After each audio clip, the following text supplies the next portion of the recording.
Hi, இன்னைக்கு நம்ம Easter அன்னைக்கு என்ன பண்ணோம் தான் பார்க்க போகிறோம். ஏன் லேட்டாக போடணும்னு கடைசியில் சொல்கிறேன். ஈஸ்டர் மார்னிங் பிரேக்ஃபாஸ்ட்டுக்கு பூரி, பொங்கல், சாம்பார் அண்ட் கிழங்கு மசாலா பண்ணியாச்சு. எல்லோரும் நல்லாவே சாப்பிட்டுட்டு நாங்கள் சர்ச்சுக்கு கிளம்பிட்டோம். பிரேக்ஃபாஸ்ட் சாப்பிட்டு சர்ச் போகிறதுக்கு முன்னாடி சில ஃபோட்டோஸ் எடுத்துக்கிட்டோம்.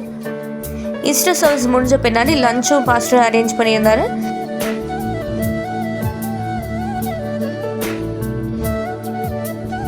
சர்ச் சர்வீஸ் அண்ட் லஞ்ச் முடிச்சுட்டு வீட்டுக்கு வந்த பின்னாடி ஒரு 3 o'clock 4 o'clock போல் கிழங்கும் மீன் குழம்பும் நான் செஞ்சு வச்சுருந்தேன். சாப்பிட்ட பின்னாடி எல்லாரும் மொட்டை மாடிக்கு போயிட்டாங்க. இப்படி தான் தாவிட்டு இருந்தாங்க. கொஞ்ச நேரம் கழிச்சு எல்லாரும் ஒவ்வொரு ரூமில் போய் தூங்கியாச்சு. அதுக்கப்புறம் பப்ளு தான் எங்கள் எல்லாரையும் வந்து எழுப்பிட்டு இருந்தா.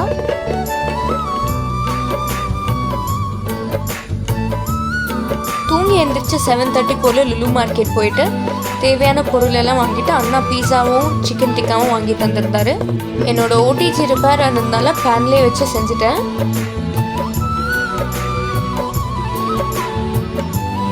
ஹீட் பண்ணிட்டு எல்லாரும் உட்காந்து சாப்பிட்டாச்சு. டின்னர் சமைச்சிட்டு இருக்கும் போது வெளியே உட்காந்து இவங்க எல்லாம் விளையாடிட்டு இருந்தாங்க. அப்படியே வாட்டர்மெலன் கட் பண்ணி தந்தோன்னே இந்த ஹீட்டுக்கு ரொம்ப குஷி ஆயிட்டாங்க. டின்னருக்கு மட்டன் சுக்கா, மட்டன் கிரேவி, ப்ரான்ஸ் தொக்கு, அப்புறம் சிக்கன் பிரியாணி பண்ணியிருந்தேன். டின்னர் சமைச்சிட்டு எப்போவுமே பேக் போர்ஷில் உட்காந்து தான் சாப்பிடுவோம். ஈஸ்டர் அன்னைக்கு எல்லாருமே வீட்டில் இருந்தாங்க. ஸோ பின்னாடி உட்காந்து சாப்பிட அவ்வளோ நல்லா இருந்துச்சு.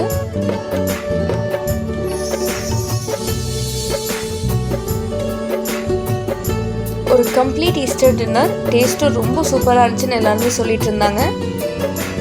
ஈஸ்டர் வீடியோ ஏன் இப்போ போடுறேன்னா, ஈஸ்டர் முடிஞ்ச அடுத்த நாளே நான் ஊட்டி கிளம்பி வந்துட்டேன். ஏன்னா நம்ம வீடு 2 வருஷத்துக்கு லீஸில் இருந்துச்சு. அதை ரிட்டர்ன் கொடுத்தாங்க. ஸோ ஒயிட் வாஷ் பண்ணிட்டு இருந்தாங்க. அதை பார்த்துக்க நான் கிளம்பிட்டேன்.